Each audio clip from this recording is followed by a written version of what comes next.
یہ واقعہ سن کر میرا ذہن فوراً گامے شاہ کی طرف چلا گیا۔ میں نے سوچا کہ گامے شاہ میں انتقام لینے کی ہمت ہے۔ میں نے یہ واقعہ مزید کریدہ اور منظور کے اس دوست نے جو کچھ وہ جانتا تھا مجھے بتا دیا۔ اگر میں یہ کہوں کہ منظور کا قاتل قیوم ہے تو تم کیا کہو گے؟ میں نے منظور کے دوست سے پوچھا۔ میں نہیں مانوں گا، اس نے جواب دیا۔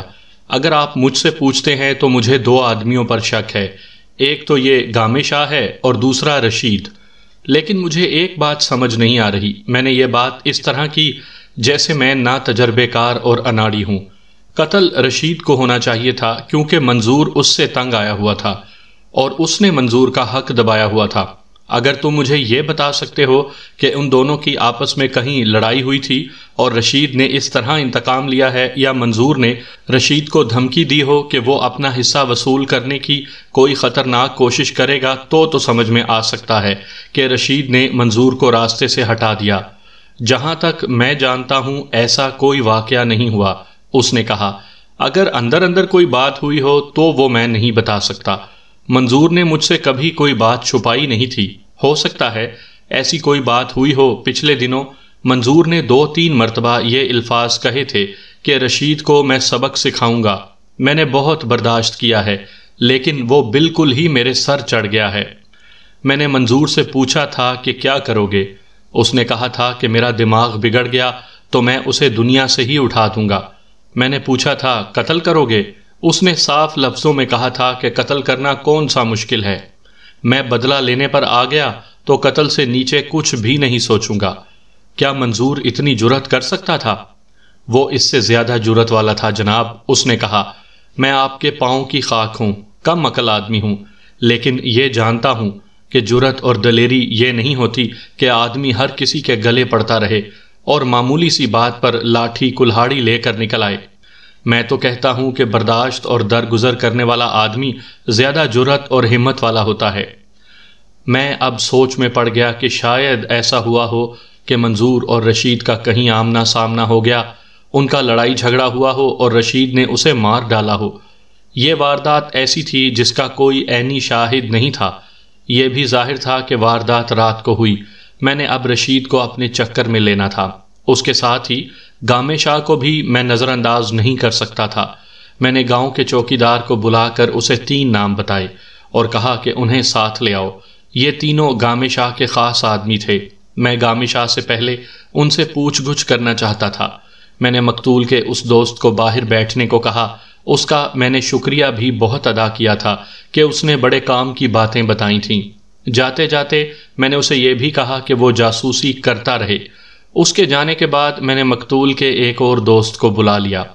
اس سے پوچھ گچھ کی۔ وہ اتنی زیادہ باتیں نہیں جانتا تھا جتنی پہلا دوست بتا گیا تھا۔ اس نے کوئی نئی چیز تو نہیں بتائی، البتہ جو کچھ بھی اس نے بتایا وہ اس بیان کی تائید کرتا تھا جو اس کا پہلا دوست مجھے دے گیا تھا۔ مقتول کے تیسرے دوست کو بلایا۔ اس نے بھی اپنے دونوں دوستوں کے بیان کی تائید کی۔ میں نے ان تینوں سے یہ سوال پوچھا تھا کہ قیوم کے تعلقات آمنہ کے ساتھ کیسے ہیں۔ تینوں نے کہا کہ ان کے تعلقات بالکل صاف تھے۔ تیسرے دوست نے صاف لفظوں میں کہا کہ اس میں کوئی شک نہیں کہ قیوم آمنہ کی خاطر اس کے گھر جاتا تھا، لیکن ان کے تعلقات میں خرابی والی کوئی بات نہیں تھی۔ سورج غروب ہونے والا تھا جب پوسٹ مارٹم رپورٹ آئی۔ اس میں موت کا وقت اندازاً لکھا گیا تھا۔ وہ سورج غروب ہونے کے گھنٹہ یا 1.5 گھنٹے بعد کا وقت بنتا تھا۔ سرجن نے گردن اور سر پر وہی 2 زخم لکھے تھے جو میں نے دیکھے تھے، اور اس کی رائے یہ تھی کہ یہی زخم موت کا باعث بنے ہیں۔ میں نے اس سے یہ اخذ کیا کہ زخم پیچھے کی طرف ہیں، جس سے یہ ثابت ہوتا ہے کہ مقتول پر پیچھے سے حملہ کیا گیا۔ اس سے یہ بھی ظاہر ہوتا تھا، یعنی یہ میرا تجربہ تھا کہ قاتل اور مقتول کی لڑائی نہیں ہوئی تھی۔ اگر لڑائی ہوئی ہوتی تو قاتل جس کے پاس کلہاڑی تھی سامنے سے وار کرتا اور زخم منہ پر، سر کے اوپر یا کندھوں پر ہوتے۔ ایسے قتل اس طرح ہوتے تھے کہ قاتل گھات میں بیٹھے ہوتے تھے۔ میرے لیے یہ معلوم کرنا اتنا ضروری نہیں تھا کہ قاتل نے کس طرف سے اور کس طرح وار کیے۔ مجھے تو قاتل مطلوب تھا۔ ابھی تو میں قتل کا باعث معلوم کرنے کی کوشش میں تھا۔ مجھے رات وہیں گزارنی تھی۔ مقتول کا گھر چوپال سے زیادہ دور نہیں تھا اور چوپال ساؤنڈ پروف نہیں تھا۔ لاش آ گئی تھی اور تمام رات عورتوں کے رونے کی، بین کرنے کی اور چیخوں کی آوازیں آتی رہیں۔ مجھے صبح پوچھنے پر پتہ چلا تھا کہ یہ چیخیں آمنہ کی تھیں۔ پولیس والوں کو پتھر دل ہونا پڑتا ہے، ایسے ایسے جذباتی اور ماتمی منظر سامنے آتے ہیں جو پتھروں کے بھی آنسو نکال دیتے ہیں۔ میں اتنے زیادہ آدمیوں سے تفتیش کر چکا تھا، کسی ایک نے بھی منظور کے خلاف کوئی بات نہیں کی تھی، بلکہ سب نے تعریف ہی کی تھی۔ میں رات بھر مختلف افراد کے بیانات بھی لیتا رہا اور عورتوں کی آہوزاری بھی سنتا اور برداشت کرتا رہا۔ میں نے قیوم کو بلا بھیجا۔ پہلے مجھے یہ بتایا گیا کہ وہ نہیں آ رہا۔ میں نے نمبردار سے کہا کہ اسے ساتھ لے آؤ۔ اگر اب اس نے آنے سے انکار کیا تو میں اسے ہتھ کڑی لگا کر یہاں لے آؤں گا۔ کچھ دیر بعد ایک خوبرو جوان میرے سامنے لایا گیا۔ نمبردار نے بتایا کہ یہ ہے قیوم۔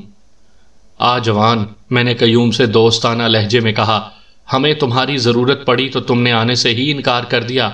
ہم تمہارے مہمان ہیں۔ سر آنکھوں پر سرکار، اس نے میرے ساتھ دونوں ہاتھ ملاتے ہوئے کہا، آپ تو یہی ہیں، ادھر میرا یار دنیا سے جا رہا ہے۔ اتنا کہہ کر وہ چپ ہو گیا اور اس کی آنکھوں سے آنسو جاری ہو گئے۔ ہاتھوں سے آنکھیں پونچھ کر کہنے لگا، آپ کا پیغام ملا تھا کہ میں نے اب بھی آنے سے انکار کیا تو آپ مجھے ہتھ کڑی لگا کر یہاں لے آئیں گے۔ میں ہتھ کڑی کے ڈر سے نہیں آیا، میں اس لیے آ گیا ہوں کہ آپ یہ نہ کہیں کہ قیوم کتنا گھٹیا آدمی ہے۔ بیٹھو تو صحیح یار، میں نے پیار اور محبت کے لہجے میں کہا، چلے جانا، کفن دفن تو صبح ہوگا۔ مجھے یہاں بٹھانے کا ایک ہی طریقہ ہے، اس نے کہا، آپ کے پاس پستول ہے، مجھے گولی ماریں، پھر میں یہیں رہوں گا۔ جب تک میرے یار کی میت گھر میں رکھی ہے، میں خدا کے سوا کسی اور کا حکم نہیں مانوں گا۔ میں نے بہت سے انتظامات کرنے ہیں۔ آمنہ بھابھی اکیلی ہے اور اسے کوئی ہوش نہیں۔ میں یہی ہوں جناب، آپ کا حکم ٹال نہیں رہا۔ جنازہ ہوتے ہی سرکار کی خدمت میں حاضر ہو جاؤں گا۔ آپ اجازت دیں گے تو یہاں سے ہلوں گا، اگر آپ زبردستی بٹھائیں گے تو میں نہیں بیٹھوں گا۔ میں نے نمبردار کو اشارہ کر دیا تھا کہ وہ باہر چلا جائے، اور وہ باہر چلا گیا تھا۔ میں تمہیں نہیں روکوں گا قیوم، میں نے کہا، میری مجبوری یہ ہے کہ میں نے تفتیش پوری کرنی ہے اور صبح سے پہلے پہلے قاتل کو پکڑنا ہے۔ انتظام کرنے والے موجود ہیں، منظور کا چچا ہے، اس کے بیٹے ہیں اور اس کے سسرال والے ہیں۔ چچا اور اس کے بیٹے؟ قیوم نے تنزیہ سے لہجے میں کہا، قاتل مقتول کے گھر کا انتظام نہیں چلایا کرتے۔ کون ہے قاتل؟ میں نے پوچھا۔ یہی، اس نے جواب دیا، منظور کے چاچے کے بیٹے۔ تینوں؟ مجھے صرف ایک پر شک ہے، اس نے کہا، اس کا نام رشید ہے، لیکن آپ فکر نہ کریں، اگر آپ نے اس کا جرم ثابت نہ کیا یا آپ سے نہ ہو سکا تو میں اسے پکڑوں گا۔ میں خود ہی جرم ثابت کر دوں گا اور خود ہی اسے سزا دوں گا۔ نہیں قیوم، میں نے کہا، وہ ثبوت مجھے دے دو، میں ہی اسے پکڑوں تو زیادہ اچھا ہے۔ تم نے بدلہ لیا تو سزا پا جاؤ گے۔ میں برداشت نہیں کر سکتا کہ تم جیسا خوبصورت جوان اور اتنا دلیر اور عقل مند میرے ہوتے ہوئے پھانسی کے تختے پر کھڑا ہو جائے یا کالا پانی پہنچا دیا جائے۔ تم جیسے جوانوں کی قدر کوئی مجھ سے پوچھے، تمہارے دماغ تک کون پہنچ سکتا ہے؟ سارا گاؤں گواہی دیتا ہے کہ قیوم شیر کا بچہ ہے۔ میرا دل چاہتا ہے کہ تم میرے سامنے بیٹھے رہو اور میں تمہاری باتیں سنوں۔ صرف اتنا بتا دو کہ رشید کو تم نے قاتل کیوں کہا ہے۔ میں رشید کو بلاؤں گا تو ظاہر ہے کہ وہ جھوٹ بولے گا اور انکار کرے گا، لیکن میں تمہیں سچا سمجھتا ہوں۔ تم جو کچھ بھی کہو گے میں اس کو سچ مانوں گا۔ ظاہری طور پر اور باتوں سے بالکل پتہ نہیں چلتا تھا کہ اس شخص کا دماغی توازن کچھ بگڑا ہوا ہے۔ چونکہ مجھے پہلے بتا دیا گیا تھا، اس لیے میں اسے بڑی غور سے دیکھ رہا تھا۔ وہ کسی نہ کسی حد تک ایب نارمل تھا۔ ایک طرف یہ کہتا تھا کہ میں یہاں نہیں بیٹھوں گا، اس کے ساتھ ہی اس نے یہ بھی کہا کہ آپ اجازت دیں گے تو یہاں سے ہلوں گا۔ ایک طرف اتنا جذباتی کہ جب تک اس کے یار کی میت گھر میں پڑی ہے وہ یہاں نہیں بیٹھے گا، دوسری طرف اس کی یہ حالت کہ میں نے اسے پھونک دی تو وہ اپنے آپ ہی بیٹھ گیا۔ میں اس کی کمزوری سمجھ گیا۔ میرے اس سوال کے جواب میں کہ اس نے رشید کو قاتل کیوں کہا ہے، اس نے وہی کہانی سنا دی جو مقتول کا دوست مجھے سنا چکا تھا۔ ان دونوں بیانات میں الفاظ کا کچھ فرق تھا، واقعات اور موٹی موٹی باتیں ایک جیسی تھیں۔ ایک بات بتاؤ قیوم، میں نے کہا، منظور نے کبھی یہ کہا تھا کہ وہ رشید کو قتل کر دے گا؟ قیوم نے فوراً جواب نہ دیا، پہلے دائیں بائیں دیکھا، پھر چھت کی طرف دیکھا، پھر میری طرف دیکھا اور اس طرح سر ہلایا جیسے اسے معلوم نہیں۔ شاید کبھی کہا ہو۔ اس نے ایسی آواز میں کہا جو کچھ بے جان سی تھی۔ پھر کہنے لگا، منظور اس سے بہت تنگ تھا سرکار، اس رشیدے کو تو میں ہی پار کرنے لگا تھا، لیکن آمنہ بھابی نے مجھے روک دیا۔ کوئی خاص بات ہوئی تھی یا پرانی باتوں پر تم اسے ختم کرنے لگے تھے؟ بڑی خاص بات تھی سرکار، اس نے جواب دیا۔ 1.5-2 مہینے پہلے کی بات ہے، رشید منظور کے گھر کسی کام سے گیا۔ آمنہ بھابی اکیلی تھی۔ اس ذلیل آدمی نے آمنہ کو پھنسانے کی کوشش شروع کر دی۔ آمنہ بھابی نے اسے برا بھلا کہہ کر گھر سے باہر کیا۔ 2-3 روز بعد آمنہ بھابی کھیتوں میں گئی تو رشید نے اسے وہاں روک لیا اور کہا کہ معلوم نہیں تم منظور جیسے کمزور اور بزدل آدمی کے ساتھ کس طرح وقت گزار رہی ہو۔ آمنہ بھابی نے اسے کہا کہ شاید تم زندہ نہیں رہنا چاہتے، تم تو دنیا میں نہیں رہو گے، تمہارے پچھلے مان جائیں گے کہ منظور کمزور بھی نہیں اور بزدل بھی نہیں، اور وہ تمہاری طرح چھچھورا بھی نہیں۔ رشید نے آمنہ بھابی کے ساتھ کچھ اور بکواس بھی کی تھی۔ مجھے منظور نے بہت دنوں بعد یہ بات بتائی تھی۔ آمنہ بھابی نے اسی روز منصور کو بتا دیا تھا اور کہا تھا کہ یہ پہلے بھی ایسی بیہودہ حرکت ہمارے گھر میں آ کر چکا ہے، لیکن میں نے اس لیے یہ بات اپنے دل میں رکھی کہ خون خرابہ ہو جائے گا۔ میں نے یہ بات منظور سے بہت دنوں بعد سنی تو میں نے اسے کہا کہ اس نے مجھے پہلے کیوں نہیں بتایا۔ منظور نے کہا کہ میں نے جو کچھ کرنا تھا وہ کر لیا ہے۔ میں نے اس سے پوچھا کہ اس نے کیا کیا ہے۔ اس نے بتایا کہ وہ رشید سے ملا تھا اور اسے کہا تھا کہ پھر کبھی اس نے ایسی حرکت کی تو اسے زندہ نہیں چھوڑے گا۔ منظور نے یہ بھی بتایا تھا کہ رشید نے الٹا منظور کو دھمکایا تھا۔ منظور نے اس کی گردن اپنے ایک ہاتھ سے دبا لی تھی، دبائی بھی ایسی کہ رشید کی آنکھیں باہر آ گئیں۔ منظور نے اسے چھوڑ دیا اور کہا کہ جا، میں تیری زندگی تجھے واپس کرتا ہوں۔ رشید نے وہاں سے کھسکنے کی منظور نے مجھے بتایا کہ تھوڑی دور جا کر اس نے پیچھے مڑ کر دیکھا اور کہا، منظورے، اپنی اس بے عزتی کا بدلہ لوں گا۔ یہ کہہ کر وہ چلا گیا۔ اس کے بعد رشید نے کوئی حرکت نہیں کی۔ میں نے پوچھا، اگر کرتا تو آج نہ میں آپ کے سامنے بیٹھا ہوتا نہ رشید اس دنیا میں ہوتا۔ قیوم نے جواب دیا، جس روز منظور نے مجھے یہ بات سنائی تھی اس سے 2-3 روز بعد میں اپنے کھیتوں کو دیکھنے گیا تو رشید راستے میں مل گیا۔ میں نے اس کے کندھے پر ہاتھ رکھا اور کہا کہ وہ منظور تھا جس نے تمہیں چھوڑ دیا تھا۔ میں نے اس کا کندھا بڑی زور زور سے ہلایا اور کہا کہ گاؤں میں میرے سامنے سر اونچا کر کے نہ چلنا۔ میں نے اسے یہ بھی کہا کہ منظور کو کبھی بزدل نہ سمجھنا، مجھے نظر آ رہا ہے کہ تم اسی کے ہاتھوں مرو گے۔ اس نے کوئی جواب دیا ہوگا؟ یقین کرنا تھانے دار صاحب، قیوم نے کہا، وہ مجھے جانتا تھا، اس کے منہ سے بات بھی نہیں نکلی۔ اس کے چہرے پر لکھا ہوا تھا کہ وہ معافی مانگنا چاہتا ہے، لیکن معافی مانگنے میں وہ اپنی بے عزتی سمجھتا ہے۔ میں نے اس پر رحم کیا اور اسے چھوڑ دیا۔ دراصل سرکار، ہمیں آمنہ کچھ نہیں کرنے دیتی تھی۔ آمنہ اور منظور کی آپس میں اتنی زیادہ محبت تھی کہ دونوں ایک دوسرے کی کوئی بات ٹالتے نہیں تھے۔ آمنہ تو تمہارے ساتھ بھی تو محبت کرتی تھی، میں نے کہا۔ کیا بہن کے دل میں بھائی کی محبت نہیں ہوتی؟ اس نے کہا، فرق یہی ہے کہ ہمارے ماں باپ مختلف تھے، لیکن مجھے ایسے محسوس ہوتا ہے جیسے میں اور آمنہ ایک ماں کے پیٹ سے پیدا ہوئے ہوں۔ قیوم، میں نے کہا، میں تمہاری محبت کو مان گیا ہوں، لیکن ایک بات سوچنے والی ہے، لوگ تو کوئی اور ہی شک کرتے ہوں گے۔ کرتے ہیں جی، اس نے بڑی پختگی سے جواب دیا۔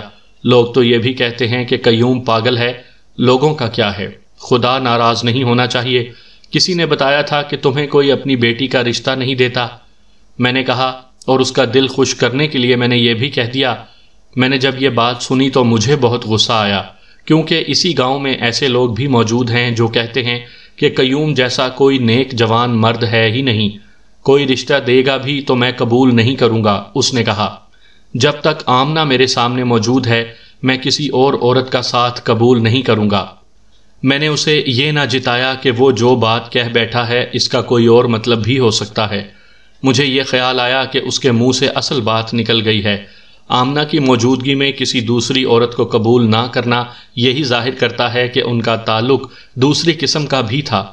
اس کا آمنہ کو بہن کہنا پردہ پوشی ہو سکتی تھی۔ میں خاص طور پر دیکھ رہا تھا کہ وہ کوئی ایسی بات کرے گا جس سے یہ ظاہر ہوگا کہ اس کا دماغی توازن ٹھیک نہیں۔ اس نے ایسی کوئی بات نہ کی۔ قیوم بھائی، میں نے کہا، تم اپنے دماغ میں کبھی کبھی کوئی گڑبڑ محسوس کیا کرتے ہو؟ ہاں، اس نے جواب دیا، کبھی کبھی اپنے آپ میں گم ہو جاتا ہوں۔ پھر اس طرح محسوس کرتا ہوں کہ میں راستہ بھول گیا ہوں۔ تھانے دار صاحب، آپ نے کبھی خدا کو دیکھا ہے؟ نہیں قیوم، میں نے کہا، خدا تو کسی کو بھی نظر نہیں آتا۔ میں نے دیکھا ہے، اس نے کہا۔ کبھی مجھے بھی دکھا دو یار، میں نے کہا۔ تم نے کہاں دیکھا تھا؟ لیکن وہاں آپ کو نظر نہیں آئے گا۔ اس نے عجیب سی مسکراہٹ سے کہا، میں نے تو خدا کو آمنہ کی آنکھوں میں دیکھا ہے۔ اب اس نے ایسی باتیں شروع کر دیں جن سے پتہ چلتا تھا کہ اس کا ذہنی توازن صحیح نہیں۔ اس نے بہت باتیں کیں، بلکہ میں نے اس سے باتیں کروائیں۔ مجھے امید تھی کہ اس کا ذہن بگڑتا جائے گا اور اس کے منہ سے راز کی بات نکل جائے گی، لیکن میری امید پوری نہ ہوئی۔ اگر ایسی ہی باتوں پر لوگ اسے پاگل کہتے تھے تو وہ پاگل نہیں تھا۔ دیہات میں آج بھی لوگ ایسی باتیں سننا گوارا نہیں کرتے۔ شہروں کے اکثر تعلیم یافتہ لوگ بھی ایسی باتوں کو کفر کہتے ہیں۔ اس وقت تو دیہات میں تعلیم کا نام و نشان تک نہیں تھا۔ اس کا یہ کہنا کہ اسے آمنہ کی آنکھوں میں خدا نظر آتا ہے، کون برداشت کر سکتا ہے؟ اس کا سب سے بڑا پاگل پن تو یہ تھا کہ وہ پیروں کو اور مزاروں کی کرامات کو نہیں مانتا تھا اور ان کے خلاف باتیں کیا کرتا تھا۔ اس کا اپنا خاندان اس علاقے کے سب سے بڑے پیر کا مرید تھا، لیکن قیوم اسے بھی پیر نہیں مانتا تھا۔ قیوم چونکہ صرف 5 جماعتیں پڑھا ہوا تھا، اس لیے وہ کتابوں جیسی دلیلیں نہیں دے سکتا تھا۔ جس بات کو وہ غلط سمجھتا تھا اسے وہ اچھی طرح بیان نہیں کر سکتا تھا، اس لیے اسے غصہ آ جاتا تھا۔ اس نے مجھے ایسی بات بتائی تو نہیں، یہ خیال مجھے خود آیا کہ اسے پاگل قرار دینے میں پیروں کا سب سے زیادہ عمل دخل تھا۔ پھر بھی میں نے یہ رائے قائم کی کہ اس کا ذہن ہلا ہوا ہے، البتہ پاگل نہیں تھا۔ ایسے انسان انتہا پسند ہوا کرتے ہیں، گرم ہو جائیں تو شعلہ بن جاتے ہیں، سرد ہو جائیں تو برف کا بلاک بن جاتے ہیں۔ جہاں تک قیوم کا تعلق ہے وہ بھی انتہا پسند تھا، اور اس پر وہ کہاوت یا لطیفہ صادق آتا ہے کہ میں پاگل ہوں، بے وقوف نہیں ہوں۔ اس کی خرابی ذہنی تھی، دماغی نہیں تھی۔ پاگل تو عقل سے عاری ہوتا ہے، نہ کچھ سمجھتا ہے نہ کچھ سمجھا سکتا ہے۔ وہ جو کچھ بھی تھا، میری دلچسپی تو اس شخص کے ساتھ تھی جس نے منظور کو قتل کیا تھا۔ میرا شک قیوم پر تھا جو اب کمزور پڑ گیا تھا۔ قیوم کے دل اور آنکھوں میں آمنہ کی جو حیثیت تھی وہ میں سمجھ گیا تھا۔ یہ ایک خاص قسم کی محبت ہوتی ہے۔ یہ سب سمجھنے کے باوجود میں نے قیوم کو ذہن سے اتارا نہیں۔ ایسے ذہن کا آدمی کا کچھ پتہ نہیں ہوتا، وہ کوئی بھی خلاف توقع حرکت کر سکتا ہے۔ مقتول کے گھر سے رونے اور چیخنے کی آوازیں آ رہی تھیں۔ تھوڑے تھوڑے وقفے سے آمنہ کی چیخ نما آواز سنائی دیتی تھی۔ اس آواز پر ہر بار قیوم چونک اٹھتا تھا، بولتے بولتے چپ ہو جاتا تھا۔ ہمارے درمیان بہت باتیں ہو چکی تھیں۔ میں نے اسے شامل تفتیش رکھنا تھا۔ میں کچھ کہہ رہا تھا کہ آمنہ کی ایک چیخ سنائی دی۔ قیوم اٹھ کر کھڑا ہو گیا۔ آمنہ بھابھی رو رہی ہے، اس نے ایسی آواز میں کہا جیسے ابھی رو پڑے گا۔ سرکار، مجھے جس وقت بلائیں گے آ جاؤں گا، جب تک تھانے میں یا جہاں کہیں بھی اپنے ساتھ رکھیں گے رہوں گا۔ اب جانے دیں۔ جاؤ قیوم، میں نے اسے اپنے ہاتھ میں رکھنے کے لیے پیار سے کہا، میں تمہیں پھر بلا لوں گا، تمہاری مدد کی تو مجھے بہت ضرورت ہے۔ اس نے اپنے دونوں ہاتھوں میں میرا دایاں ہاتھ پکڑ لیا اور میرا ہاتھ چوم کر چلا گیا۔ حقیقت یہ ہے کہ مجھے اس خوبرو جوان کے ساتھ ہمدردی پیدا ہو گئی تھی۔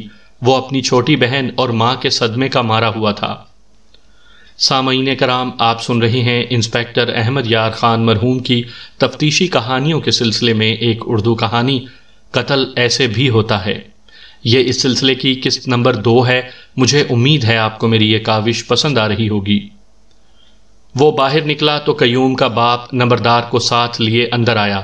نمبردار نے مجھے بتایا کہ یہ قیوم کا باپ ہے اور مجھے ملنا چاہتا ہے۔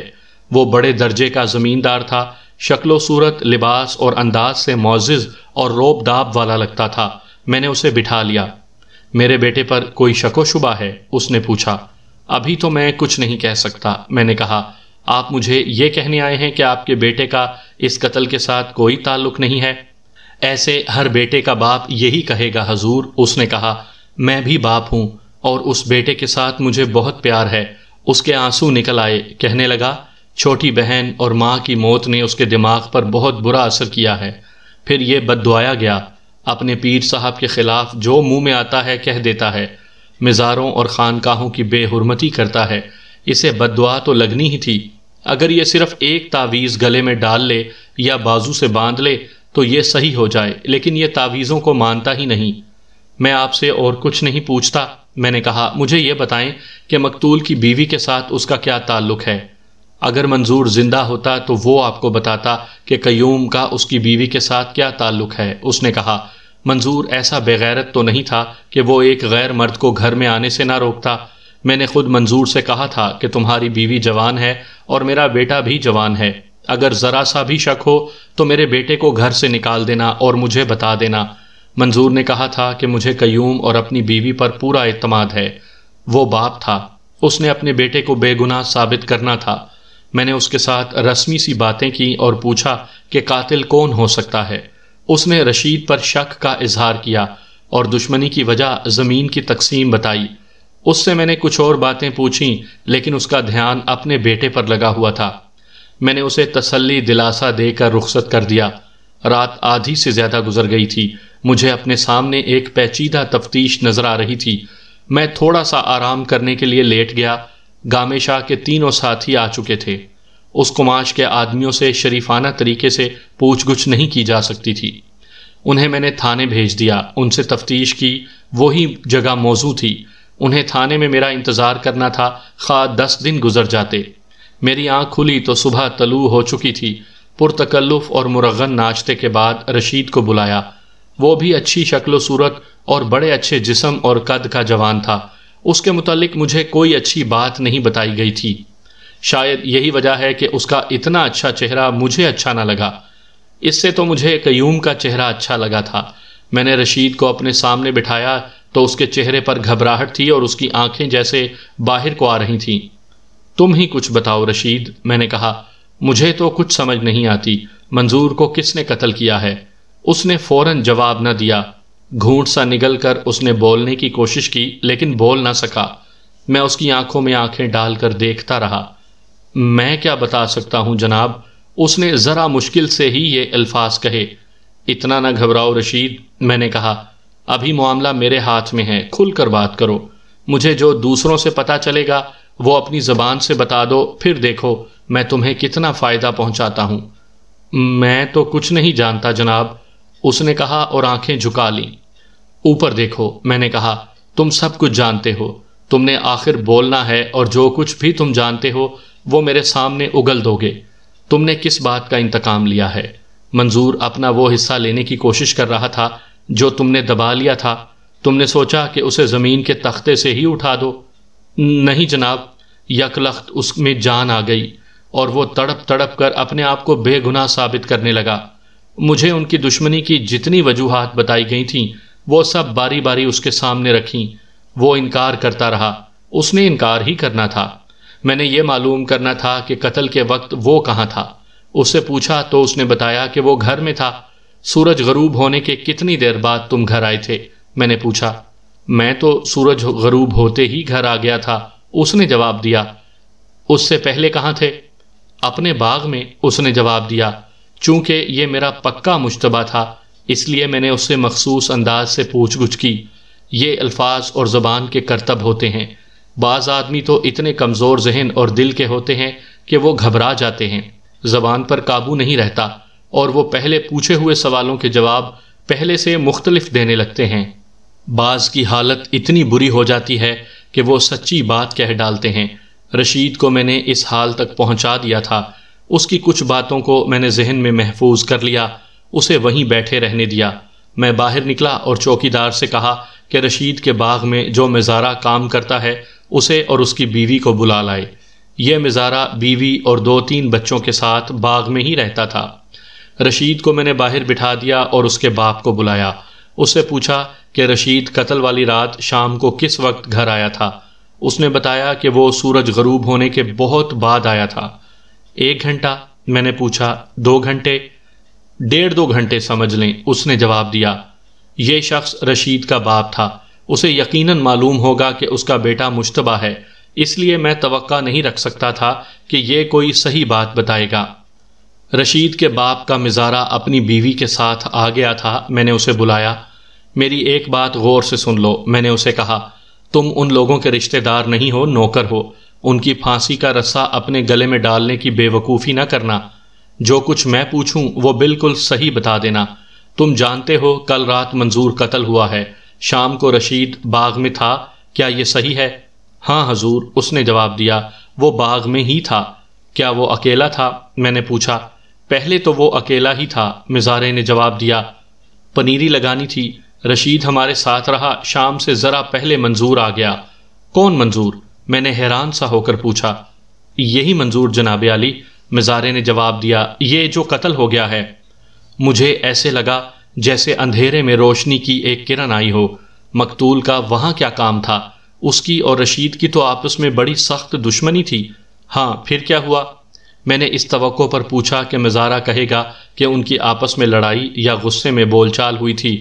منظور رشید کو الگ لے گیا تھا، اس نے جواب دیا۔ پھر وہ بہت دیر چارپائی پر اکٹھے بیٹھے رہے۔ کتنی دیر؟ وہ تو جناب سورج ڈوب گیا، پھر اندھیرا ہو گیا اور وہ بیٹھے رہے، اس نے جواب دیا۔ تم میں سے کسی نے ان کی باتیں نہیں سنی تھیں؟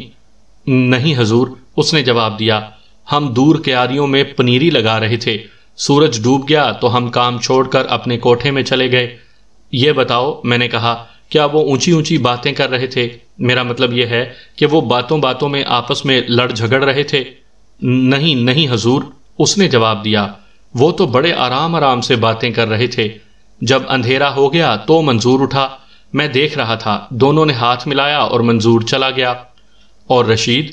وہ تھوڑی دیر باغ میں رہا، مزارے نے جواب دیا۔ اس نے ہم سے پنیری کے متعلق پوچھا اور کہنے لگا کہ میں جا رہا ہوں، اور وہ چلا گیا۔ تم نے اسے جاتے دیکھا تھا؟ میں نے کہا۔ اس کے ہاتھ میں کلہاڑی تھی، تم نے دیکھی تھی؟ نہیں حضور، مزارے نے جواب دیا، اس وقت اس کے ہاتھ میں کلہاڑی نہیں تھی، وہ جانے سے پہلے اپنے کمرے میں گیا تھا جو اس نے اپنے لیے باغ میں بنوایا ہوا ہے۔ میں نے یہ نہیں دیکھا کہ وہاں سے وہ نکلا تو اس کے ہاتھ میں کلہاڑی تھی یا نہیں، اندھیرا بھی تھا۔ اس کے بعد میں نے اس مزارے کی بیوی کو بلایا، اس نے بھی یہی کچھ بتایا۔ میں نے اس سے پوچھا کہ منظور پہلے کبھی باغ میں آیا تھا؟ اس نے جواب دیا کہ بہت عرصہ پہلے آیا تھا، جب ان کے درمیان باغ کا جھگڑا چل رہا تھا۔ اس کے بعد ہم نے پرسوں دیکھا۔ میں نے اس سے بھی پوچھا کہ اس نے اگر رشید کو باغ سے نکلتے دیکھا ہوگا تو کیا اس کے ہاتھ میں کلہاڑی تھی یا نہیں؟ ہاں جی، اس نے جواب دیا، اس کے ہاتھ میں کلہاڑی تھی۔ اندھیرے میں تمہیں کیسے پتا چلا تھا کہ اس کے ہاتھ میں کلہاڑی تھی؟ پھر ڈنڈا ہوگا، اس نے جواب دیا، اس کے ہاتھ میں ڈنڈا یا کلہاڑی تھی۔ میں نے مزارے کو پھر اندر بلا لیا اور ان دونوں سے بہت سے سوال جواب ہوئے، لیکن جو میں معلوم کرنا چاہتا تھا وہ مجھے نہ مل سکا۔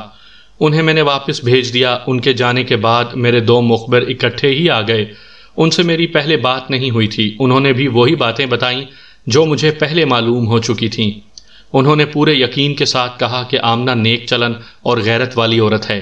قیوم کے متعلق انہوں نے تو یہ بتایا کہ وہ دماغی طور پر صحیح نہیں، لیکن دونوں نے متفقہ طور پر کہا کہ بات کھری کرتا ہے۔ انہوں نے بھی رشید پر ہی شک کا اظہار کیا تھا، لیکن جناب، ایک نے کہا، گامے شاہ کو بھی آپ سامنے رکھیں، قیوم اور منظور نے اس کو جو کبھی پھینٹی لگائی تھی وہ معمولی نہیں تھی، وہ تو کتنی دیر بے ہوش پڑا رہا تھا، پھر اس نے کہا تھا کہ وہ بدلہ لے گا۔ گامے شاہ کو تو آپ جانتے ہیں، بڑا زہریلا آدمی ہے، لیکن اس نے قیوم سے تو بدلہ نہیں لیا۔ میں نے کہا، وہ کہتا تھا کہ منظور کو ٹھکانے لگا کر اس کی بیوی کو اغوا کروں گا۔ مخبر نے کہا، اس وقت تک مقتول کا کفن دفن ہو چکا تھا اور اس دن کا سورج بھی ڈوبنے کو تھا۔ میں نے آمنہ کو بلایا، وہ آئی تو میں نے دیکھا کہ اس کی آنکھیں بہت ہی سوجی ہوئی تھیں اور اب بھی وہ بیان دینے کی حالت میں نہیں تھی، لیکن اس سے پوچھ گچھ بہت ضروری تھی۔ یہ تو سب نے بتایا تھا کہ آمنہ اچھے چال چلن کی عورت ہے، لیکن میں تفتیشی افسر کی نظروں سے ہر کسی کو دیکھ رہا تھا۔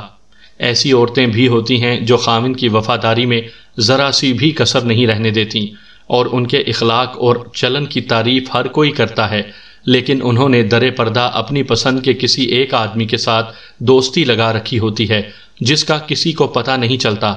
مجھے ابھی تک آمنہ اور قیوم پر شک تھا۔ میں تمہیں پریشان نہیں کرنا چاہتا تھا آمنہ، میں نے کہا، میں دیکھ رہا ہوں کہ تم ٹھیک حالت میں نہیں ہو، لیکن بہتر یہی ہوگا کہ میں نے تم سے جو کچھ پوچھنا ہے یہیں پوچھ لوں، ورنہ تمہیں تھانے میں آنا پڑے گا، جو مجھے اچھا نہیں لگتا۔ تم ذرا اپنے آپ کو سنبھالو اور مجھے کچھ بتاؤ، منظور اور رشید کی دشمنی کا کیا معاملہ تھا؟ تم نے کچھ باتیں کل بتائی تھیں، لیکن وہ بہت مختصر تھیں، اب ہر بات مجھے پوری سنا دو۔ آمنہ نے وہی کہانی مجھے پھر سنا دی جو میں پہلے ہی سن چکا تھا۔ کیا رشید نے تمہارے ساتھ کبھی چھیڑ خانی کی تھی؟ میں نے پوچھا۔ اس نے 2 بار ایسی حرکت کی تھی، آمنہ نے جواب دیا۔ میں نے تنگ آ کر اپنے خاوند کو بتایا، قیوم کو بھی پتہ چل گیا۔ یہ دونوں اس کا وہی حال کرنا چاہتے تھے جو انہوں نے گامے شاہ کا کیا تھا۔ گامے شاہ نے بھی میری عزت پر ہاتھ ڈالنے کی کوشش کی تھی، ان دونوں نے اسے بہت مارا پیٹا تھا۔ اب یہ رشید کو مارنے پیٹنے پر تیار ہو گئے۔ میں نے ان کے آگے ہاتھ جوڑے کہ دشمنی مول نہ لیں۔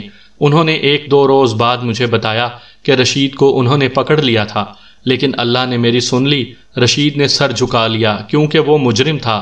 اس طرح کوئی لڑائی پٹائی نہ ہوئی۔